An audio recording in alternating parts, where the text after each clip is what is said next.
importante ese periodo intertestamentario para entender muchas cosas del Nuevo Testamento. Nosotros vemos que Malaquías termina con una maldición. Usted lee los versículos finales de Malaquías y no es lindo lo que dice la palabra del Señor. Y después vemos que comienza Mateo como si nada, con Juan el Bautista predicando y levantándose, Dios levantando a Juan el Bautista. Pero nosotros, si estudiamos ese periodo de 400 años, se van a entender muchas cosas del Nuevo Testamento. Vamos a entender por qué hay distintas sectas en la historia, en la nación de Israel. ¿Por qué están los fariseos? ¿Por qué están los saduceos? ¿Por qué están los esenios? Entendemos por qué hay tanta animosidad entre los samaritanos y los judíos. Termina Malaquías con un imperio dominante. ¿Alguien sabe cuál es el imperio que domina en la época de Malaquías? Muy bien, el imperio persa. Pero nosotros vemos que en Mateo hay otro imperio dominante, que es el imperio romano. ¿Y qué pasó de la nada? En esa hojita, sí vemos cómo se levantan, y en el medio, entre los medos persas y el imperio romano, hay otro imperio que fue importantísimo y que impactó la cultura no solo de Medio Oriente, sino la cultura universal, que es el imperio griego, el imperio macedonio de Alejandro Magno, que eso es increíble lo que hizo en la cultura. Nosotros tenemos influencia del imperio griego-romano, sobre todo del griego, en cultura, en un montón de cosas. Todo eso se ve en ese periodo intertestamentario, donde no hay revelación profética y escrita de la palabra de Dios. Hágame seña cuando tengo que cortar, porque yo no tengo la conciencia del tiempo. Habíamos visto las secciones en las que podíamos dividir el Antiguo Testamento. En el video habíamos visto, creo que habíamos terminado con los libros poéticos y sapienciales. Tuvimos que resumir unos libros preciosos como Salmos, Proverbios y otros rápido en ese video. Ahora tendríamos que ver los libros proféticos. Si ustedes ven en su PDF, no sé si ven ahí este recuadro, ¿lo tienen los que lo imprimieron? Eso es podríamos llamarle, acá arriba lo dice, el orden cronológico de los libros del Antiguo Testamento. ¿Por qué se lo quise incluir? Porque acá ustedes pueden ver a primera vista no solo los libros históricos, sino los libros proféticos. Lo que nosotros tenemos que entender es que los libros proféticos están relacionados con la historia de Israel, no están ajenos a la historia de Israel. La historia de Israel sigue un curso político, un curso social, y en eso están los libros proféticos. No es que los profetas están aislados de la sociedad. Los profetas son profetas porque están en medio de la sociedad de Israel y cumplen un propósito. Entonces, si ustedes ven este orden cronológico, van a ver, Génesis, Éxodo, después van a ver que viene primera y segunda de Samuel, y a partir de segunda de Samuel, podríamos ver, si ustedes lo ven en su cuadro, no sé si lo teníamos acá el cuadrito o no, pero lo que lo pueden ver, ahí comienza la revelación profética. ¿Más o menos me está entendiendo lo que le quiero decir? Los profetas formaban parte de la sociedad en donde estaban viviendo, la sociedad israelita de su tiempo. Entonces vamos con el punto D. Sabemos que nosotros tenemos un enemigo que hasta ahora no está derrotado en este tiempo, que es el tiempo para nosotros. El punto D, vamos a ver los libros proféticos, que son 17 libros. Si tuviéramos que dividir a esos libros proféticos, los dividiríamos en dos grandes secciones. Vio que vamos seccionando, parecemos ya, vamos seccionando. Ahora agarramos los libros proféticos de la Biblia y los dividimos en profetas mayores y profetas menores. Obviamente porque los profetas mayores son más importantes. ¿Será por eso que los dividimos así? Eso, se dividieron por la extensión de sus escritos. Pero todos los profetas son importantes. ¿Por qué? ¿Qué me respondería vos? ¿Por qué los profetas son importantes? No importa el tamaño de lo que escribieron, ¿sí, hermano? Sí, porque era revelación divina. Era Dios hablándole a su pueblo. Eran mensajeros de Dios. Entonces tenemos los 5 profetas mayores, que lo tenemos acá: Isaías, Jeremías, Lamentaciones de Jeremías. No sé si alguna vez la leíste, pero es una bendición que lo puedas leer, porque son las lamentaciones de Jeremías al ver a Jerusalén destruyéndose, ve el juicio de Dios cayéndose sobre su pueblo. Ezequiel y Daniel. Y los profetas menores, que son 12, tenemos a Oseas, Joel, Amós, Abdías, Jonás, bueno, todos los que tenés ahí escritos. Ahí tenemos abajo, ¿te acordás que habíamos dicho que algo muy importante para nuestra comprensión de la Biblia es entender el género literario? ¿Puedo correrme? Porque si no, pobre, lo veo como es Ariel para todos lados. Es entender el género literario en el cual han sido escritos. ¿Te acordás que habíamos visto que la Biblia está escrita, es un libro extraordinario, ya no lo vamos a repasar, pero está escrita en distintos géneros literarios? No es lo mismo leer una genealogía que leer una profecía. No es lo mismo leer los relatos de hechos de los apóstoles con leer una parábola que el Señor Jesús enseñó. Tenemos que entender el género literario en el cual fue escrito, porque de ahí sacamos muchas enseñanzas. Eso es parte de la hermenéutica. Bueno, ¿qué género literario estoy leyendo? Algo que habíamos visto en el video es que los libros sapienciales están escritos en su mayoría en poesía. Y te acordás que la poesía hebrea tiene una gran diferencia con la nuestra. ¿Quién se acuerda cuál era la gran diferencia? Nuestra poesía se caracteriza, la poesía castellana, por la rima, pero la poesía hebrea tiene una característica totalmente distinta. ¿Cuál será la característica principal de la poesía hebrea? A ver, no tiene rima, bueno, muy bien, pero ¿cuál es la característica principal? Es como las vías de un tren, los rieles de un tren. Eso, el paralelismo. Y también se usan los acrósticos, bueno, es precioso, y eso también lo tenemos que entender. El género literario de los libros proféticos, ¿qué dice tu cartilla? Es literatura profética, profecía. Eso no quiere decir que no haya otros géneros dentro, pero en su mayoría los libros proféticos se caracterizan por eso, por ser literatura profética. Vamos a ver las características principales de esta literatura. Obviamente, no sé si se dan cuenta, no podemos entrar en detalle en cada libro, es una lástima. Si algún día el Señor lo permite, podremos ver en profundidad esto, pero ahora lo estamos viendo como un panorama general. Si tenés la cartilla, ¿cuál es la primer característica de los libros proféticos? El punto 1 que nos dice. Oráculos. Muy bien, oráculos, que son mensajes directos de Dios de juicio o salvación. Recordad que muchas veces leemos nosotros en la Escritura: vino a mí palabra de Jehová. El Espíritu de Jehová vino sobre mí. Bueno, esto es algo único en la Escritura y único. Esto ya no se vuelve a repetir.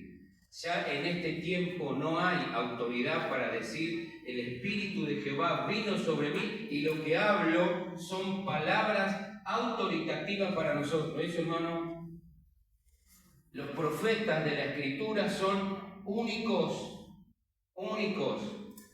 Yo no estoy negando que haya alguien que dé una profecía como un ministerio de una palabra profética puntual, pero ya no hay profecía de esta categoría, de esta inspiración y de esta autoridad.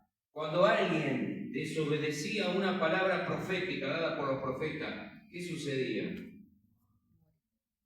Sí, había juicio. ¿Era desobedecer a quién? A Dios mismo. Eso ya con el cierre del canon de la Escritura, eso, hermano, perdóname que te diga, ya se terminó. No tenés que tener temor a ningún profeta, llamado profeta, pseudo profeta, que venga y te diga algo en el nombre del Señor, porque si no te va a caer juicio. Nosotros estamos en otro pacto, hermano. No sé si entienden. Hay una gran diferencia. ¿Te acordás cuando lo habíamos visto que nosotros estamos en el nuevo pacto. El antiguo pacto tenía sangre de animales que no podían quitar el pecado, solo lo cubrían. Pero nosotros estamos bajo el nuevo pacto, bajo la sangre preciosa de Jesús que quita nuestros pecados. La Escritura dice que Jesús no solo quitó, sino que llevó sobre sí nuestros pecados. Por eso nosotros tenemos una conciencia libre de culpa. Estamos en paz, como dice Romanos, justificados pues por la fe, tenemos paz para con Dios. Podemos, gloria a Dios, estoy en paz con Jesús. Oráculos, bueno, los mensajes eran de juicio. Hay algo que es muy importante entenderlo. Siempre que había una palabra de juicio, de condenación, también estaba la palabra de esperanza. Siempre, porque es el carácter de Dios. Dios no puede cambiar su carácter. Dios da juicio, pero también trae esperanza. Es como cuando el Señor Jesús dice: yo castigo y corrijo a todos los que amo. Y lo está diciendo al final de la profecía, en la profecía final que es Apocalipsis. Y esta va a ser la característica. Y como ya lo viste en la primer clase, ¿esto qué es lo que va a hacer? Es una proyección, esa restauración, esa bendición. ¿En la persona de quién va a estar mirando hacia el futuro? En la persona del Mesías, en la persona de Jesús. Él es el renuevo, Él es el siervo sufriente, Él es el que, a pesar de que Dios envíe juicio, de que envíe castigo, porque ese castigo es disciplinario. Recordad algo muy importante, porque estoy hablando de los oráculos de bendición y de maldición, ¿no? Porque de juicio y de disciplina para su pueblo, pero también de juicio y castigo a las naciones, porque algo muy característico de los profetas es no solo palabra a su pueblo, sino también a las naciones. Vamos a ver profecías en donde Dios le dice a Israel, bueno, es un tema extensísimo, en donde Dios disciplina al reino del norte y lo disciplina de una manera extrema, enviando a los asirios. Y también, pero hay profecías en donde dice, pero ¿sabe qué? Yo no terminé con ustedes. No. Va a venir alguien que va a restaurar. Va a venir y va a restaurar. Jesús es el gran restaurador de todo. Y después, cuando disciplina a Judá, después de 100 años, 120 años más o menos, disciplina a Judá. Por eso yo me gusta utilizar esa palabra disciplina. Es un juicio disciplinario, porque Dios disciplina a los suyos. Y eso va a ser una característica. Y en esa disciplina también lo que vamos a ver es, pero ¿sabes qué? Van a pasar 70 años, Dios le dice por medio de Jeremías. Después de 70 años, ¿sabes qué? Ustedes van a retornar. Y tan segura era la palabra de Dios que Dios le dice a Jeremías, mira Jeremías, andá y comprá una heredad, escriturala, guardá el título de posesión. ¿Sabes por qué? Porque cuando ustedes retornen, eso lo hace solamente el Señor. Entonces, disciplina para los suyos y juicio condenatorio para los que no son de Él. Entonces tenemos oráculos, mensajes directos de Dios, de juicio, salvación. Poesía con lenguaje profético. El punto 3 nos dice relatos biográficos, experiencias de la vida del profeta, visiones, el profeta Daniel. Algo que hablaba con los hermanos ayer, que si vos ves una Biblia hebrea, la Biblia hebrea al profeta Daniel no lo tiene como profeta. ¿Sabés qué sección de su Biblia tienen al profeta Daniel, que nosotros lo tenemos en los libros proféticos? Ellos lo tienen en los libros poéticos. Poético, ¿por qué? Porque, bueno, ese hombre que se llamó Daniel escribió historia, no profecía. Nosotros entendemos que Daniel recibió revelaciones directas de Dios y cosas preciosas y extraordinarias. Visiones. El punto 5, vamos rápido. Acciones simbólicas.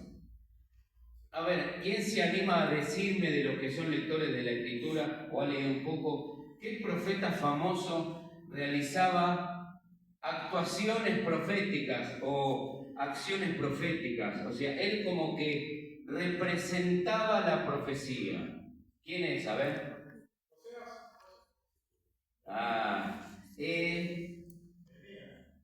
¡Ay! Están por ahí, está bien. Si algunos siguen tirando, algunos. El profeta Ezequiel. El profeta Ezequiel, él representaba las profecías. Vio que Dios habla de distintas maneras. En la multiforme sabiduría de Dios, a Ezequiel, le tocó profetizar de esa manera. Y otro dato más, Ezequiel, aparte de primero era sacerdote. Ezequiel fue sacerdote antes que profeta, después fue llamado al ministerio profético. Por eso usted lee en el libro de Ezequiel tantas restricciones. Pero Señor, yo no puedo esto, vos sabés, toda mi vida me he cuidado, Señor, por esto, porque era un sacerdote. Pero claro, al ser destruido el templo de Jerusalén, y se quedó sin trabajo Ezequiel. Entonces Dios le dijo, bueno, mira, vas a seguir trabajando para mí. Y es un profeta del exilio. No sé si ves ahí el cuadrito, en el cuadro que tenés acá del orden cronológico, en el medio hay como dos casitas, una más chiquitita y una más grande, no sé si lo ves. La casita más chiquitita que tiene punteado ahí, dice 70 años de exilio. Y vos sabés que en esos 70 años de exilio hubo palabra de Dios. Ahí no hubo silencio, ahí hubo palabra de Dios. Porque ahí profetizaron Daniel y Ezequiel. Ezequiel es un profeta junto con Daniel de la cautividad, porque Ezequiel estaba cautivo allá en Babilonia en esos 70 años. Y después tenemos al final, en la casita más grande arriba, tenemos los 3 profetas del retorno, que son Ageo, Zacarías y Malaquías. Muy bien. Bueno, el punto 6 nos habíamos quedado que es literatura apocalíptica. Todos esos 6 puntos podríamos definir el lenguaje que vamos a encontrar en los libros proféticos. ¿Cuántos eran para nosotros los libros proféticos? Habíamos dicho hace unos minutos. 17. ¿Cuántos profetas mayores? 5. ¿Y profetas menores? 12. No. ¿Te acordás los profetas menores en orden? Si yo te digo, vamos a buscar a Ageo, ¿lo encontré rápido? Ahí te cuesta, como a todos. Tenemos que ir al índice o no, ¿no? Bueno, lee los libros de los profetas menores porque son preciosos, son hermosos y nos enseñan muchas cosas. Vamos a ver el mensaje principal de los libros de los profetas. Tendríamos que compararlo con los mensajes proféticos de este tiempo. ¿Qué hacemos? Como que haríamos agua si comparáramos el ministerio profético de este tiempo al ministerio del tiempo de este, ¿no? De acá que estamos estudiando, a los tiempos actuales, ¿no? Mensaje principal. Y esto no le gusta a nadie. Llamado al arrepentimiento. ¿Y a qué? Y a volver a cumplir los vínculos del pacto.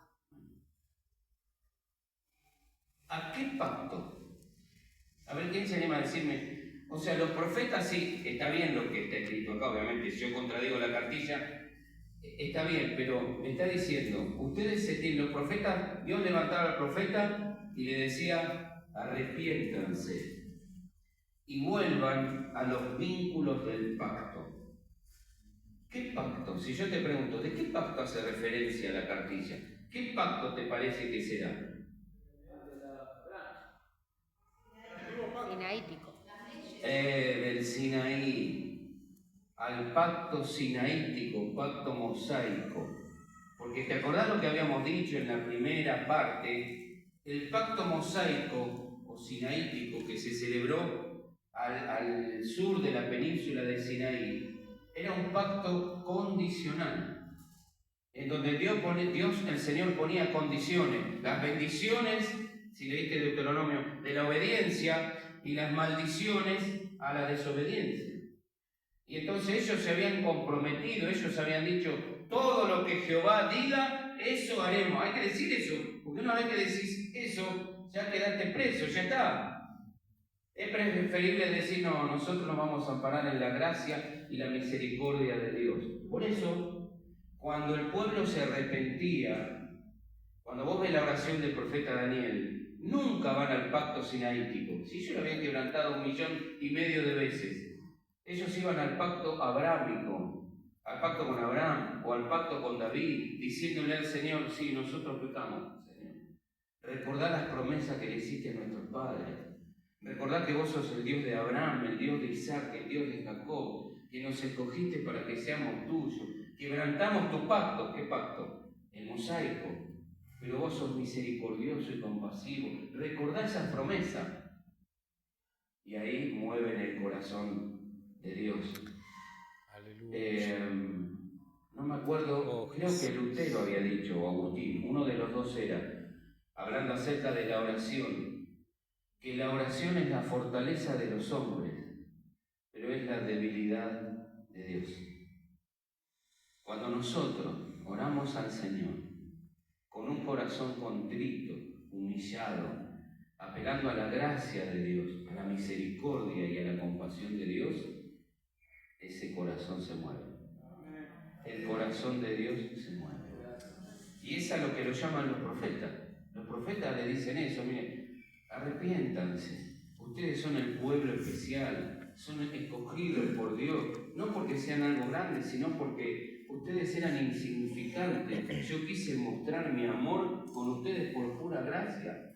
Y ustedes concertaron un pacto conmigo, me dijeron, sí, todo lo que Jehová lo vamos a hacer, y lo traspasaron infinidad de veces.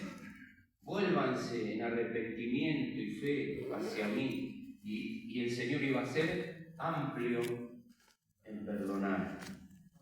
Ese es el primero, es el verdadero ministerio profético, es el llamado al arrepentimiento y a volver a los vínculos del pacto. El segundo punto que tenemos del mensaje principal, juicio por el pecado a Israel y a las naciones. Obviamente, si Israel no obedecía a ese llamado al arrepentimiento, ¿cuál era la conclusión lógica? ¿Qué iba a pasar? Si vos lees el final del libro de los Reyes, del segundo libro de los Reyes, vos vas a ver cómo el Señor tiene que enviar.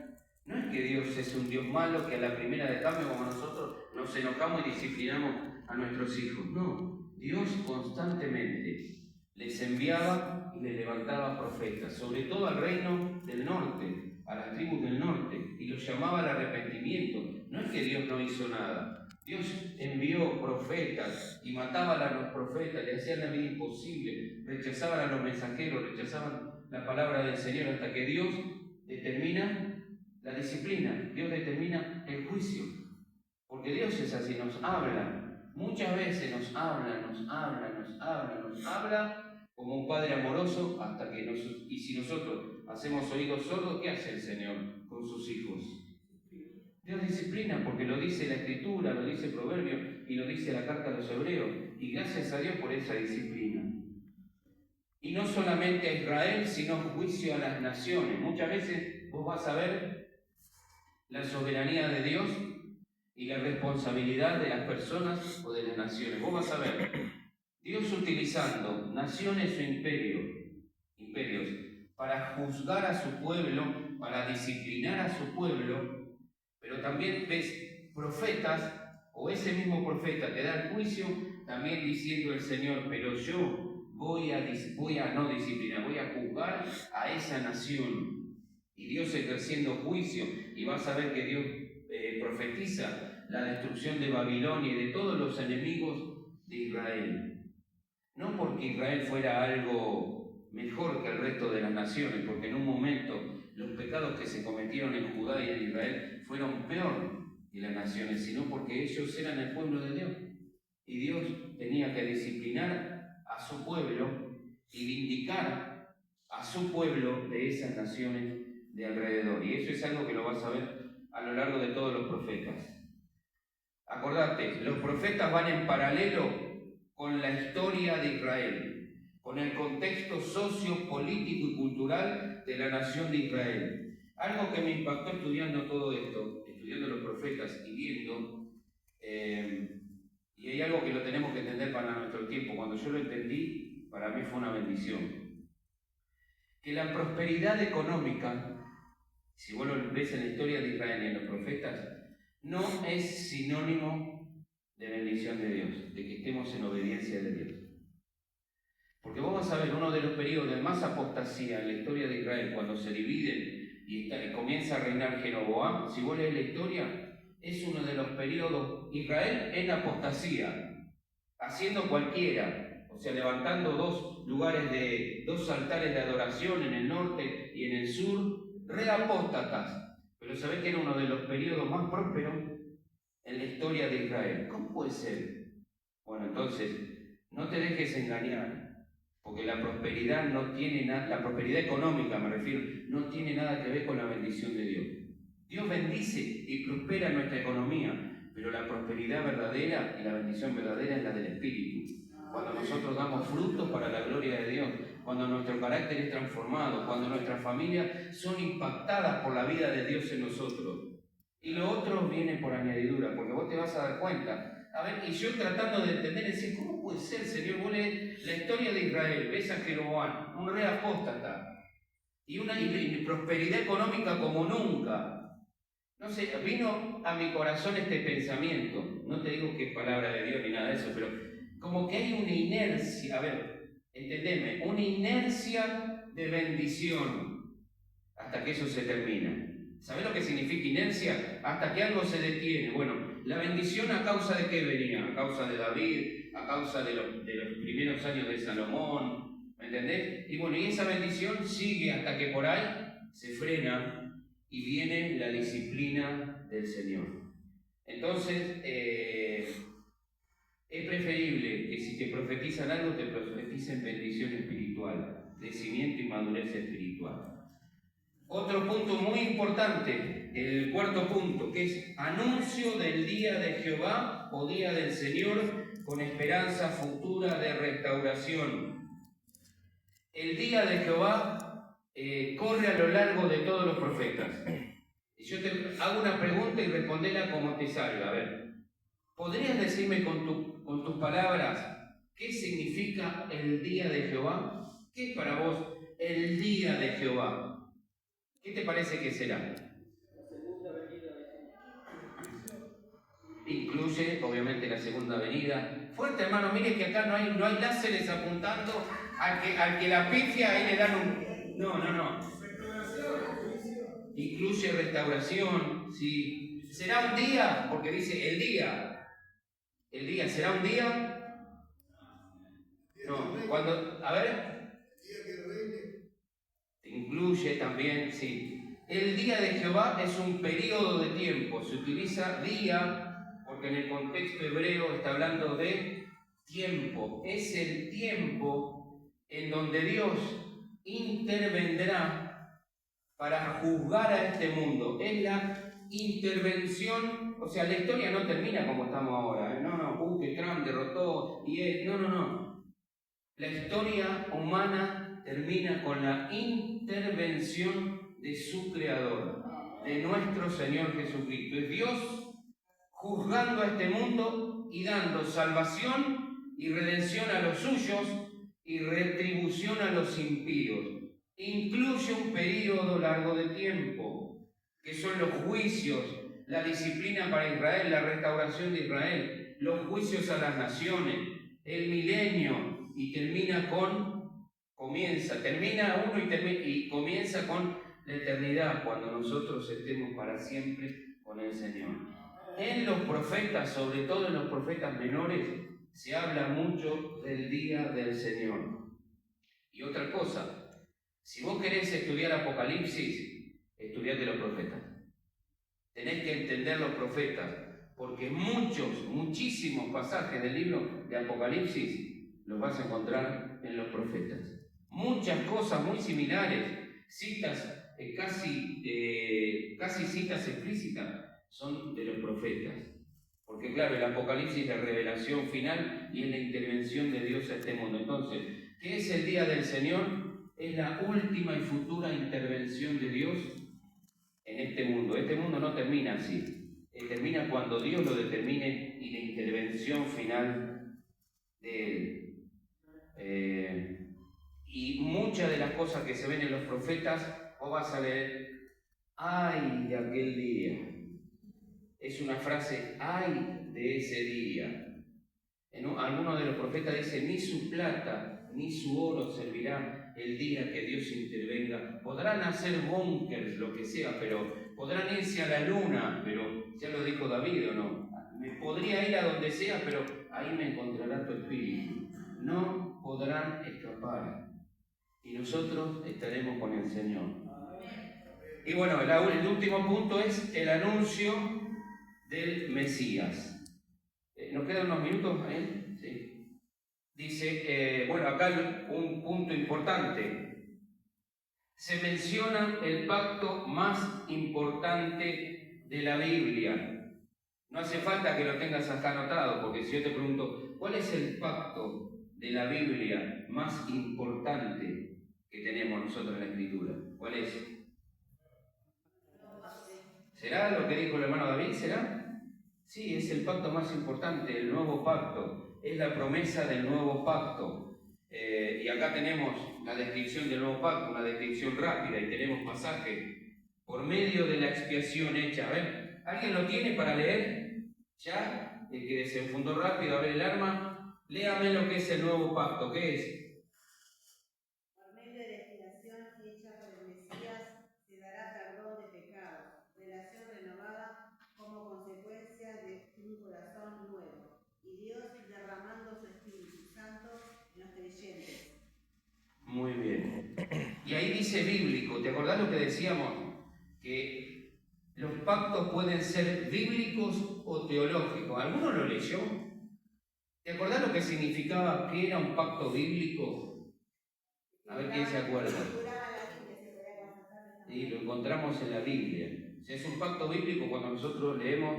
Ahora vamos a leer. Vaya buscando, así leemos. Jeremías 31, del 31 al 34.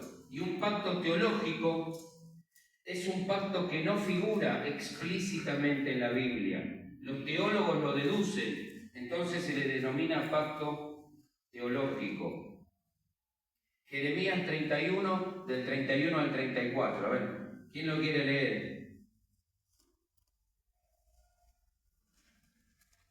Y aquí que vienen días, dice Jehová, de los cuales haré nuevo pacto con la casa de Israel y con la casa de Judá, no como el pacto que hice con sus padres en el día que tomé su mano para sacarlos de la tierra de Egipto. Gracias, ahí hermano Fabián, y seguimos.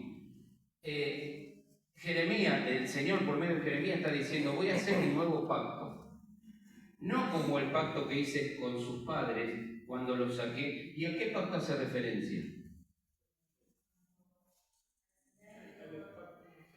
Muy bien, muy bien. Entonces, en tu Biblia tenés que anotar, este pacto, bueno, es el mosaico, porque era condicional.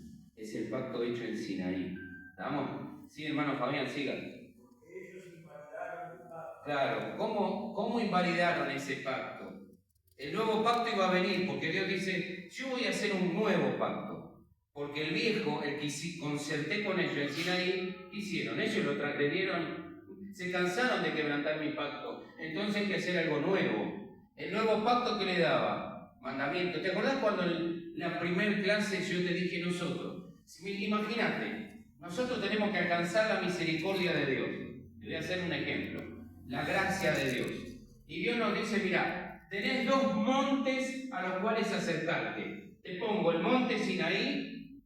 El monte Sinaí, ahí está Moisés, hay fuego, un monte que cruje, las piedras se parten, da la ley, o sea, el sonido de bocina, trompeta, algo nunca visto. Imagínate ver un monte que se está por quebrar, acá tenés, y acá tenés monte Sión. ¿Qué es monte Sión? Bueno, es algo espiritual, me está hablando de un reino espiritual. Vos, para alcanzar gracia y misericordia, ¿a dónde irías? ¿A Sinaí o a Sión? ¿Y por qué a veces vamos a la ley? ¿Por qué a veces queremos ser justificados haciendo cosas y no amparándonos en la gracia de Dios? Porque nosotros hacemos, porque somos, no es que hacemos para hacer. Tenemos una naturaleza que nos impulsa a vivir una vida diferente. No es que Dios está con un revólver diciendo, bueno, vos vas a hacer esto porque tenés... No. Tenemos un espíritu en nosotros que nos impulsa a vivir la fe en Dios. Entonces, por eso lo que dice Hebreos es ir a Sión, porque es el reino celestial, hay gracia, misericordia. Porque ellos, Dios le dice, mira, quebrantaron tanto mi pacto en Sinaí, que voy a hacer un nuevo pacto. Sí, hermano Fabián.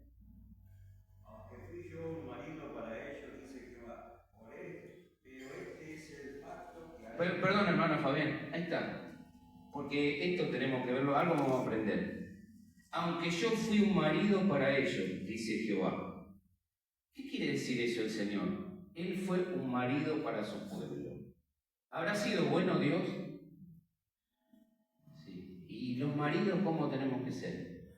Porque acá está diciéndole, mira, yo, para ustedes son mi nación. Yo fui como un marido para ustedes. Ustedes constantemente quebrantaron mi pacto y yo, sin embargo, siempre llamándolos a misericordia, o sea, que vuelvan. Tenés una historia muy preciosa en el libro del profeta Oseas, en donde Dios le muestra, por boca del profeta, le quiere decir a la nación, mira, ustedes podrán engañarme, vos podrás ser como esa mujer, pero mi corazón está en ustedes todavía. Dios es así con nosotros. ¿Cómo deberíamos ser nosotros? Aunque yo fui un marido para ellos, dice Jehová. Sí, hermano Fabián. Pero este es el pacto que haré con la casa de Israel después de aquellos días, dice Jehová. Daré mi ley en su mente y la escribiré en su corazón, y yo seré a ellos por Dios, y ellos me serán por pueblo. Ahí está. ¿Ves la gran diferencia? ¿En dónde estaba la ley? En el pacto sinaítico. En las tablas. Unas piedras, ¿no? Pero no estaba en el corazón. Por eso ellos no podían obedecer. No había manera. Dios mostraba un camino aún más excelente, que era Sión, el Mesías, porque el Mesías sí iba a cumplir perfectamente la ley de Dios en representación nuestra. Por eso Él es el postrer Adán. Todo lo que Adán no logró, lo logró Jesús para nosotros. Para nosotros. Ya terminamos. Siga, hermano, y terminamos este versículo. No enseñará más ninguno a su prójimo y ninguno a su hermano, diciendo, conoce a Jehová, porque todos me conocerán desde el más pequeño de ellos hasta el más grande, dice Jehová, porque perdonaré la maldad de ellos y no me acordaré más de su pecado. Gloria a Dios. Nosotros estamos bajo ese pacto, hermano, bajo esa sangre, la sangre de Jesús que quita nuestros pecados. Bueno, ejemplo significativo, y ya terminamos con esto, de los libros proféticos, vemos los cánticos del siervo sufriente, que son poemas, aunque es palabra profética, pero son cánticos, ¿no? Que es Isaías 42, esto después léelo en casa porque es precioso. Porque es literatura profética y poética, y eso es algo maravilloso. Entonces, para terminar, hermanos, que ya se nos terminó el tiempo. Resumen del Antiguo Testamento. ¿Cuál es el resumen? Si tuviéramos que resumir el Antiguo Testamento, porque ya, si Dios permite, comenzamos con el Nuevo Testamento. ¿Cuál sería el resumen del Nuevo Testamento? Todo lo que estuvimos viendo. ¿Cuál es el resumen? Lo tenés ahí en tu cartilla. Es la promesa de un Salvador. Esa promesa de Génesis 3:15 la van corroborando y aumentando. Es como una luz. Vos viste que la luz va en aumento, sale, ponele cuando prende la linterna y se va, porque así trabaja la luz. Bueno, la palabra de Dios es igual. Comienza Génesis 3:15, una promesa, un germen, lo que le llaman el protoevangelio. Es una promesa incipiente que se va aumentando a lo largo de toda la Escritura hasta que empecemos el Nuevo Testamento, que es el tiempo del cumplimiento. Amén. Amén. Hermanos, vamos a orar, vamos a dar gracias al Señor.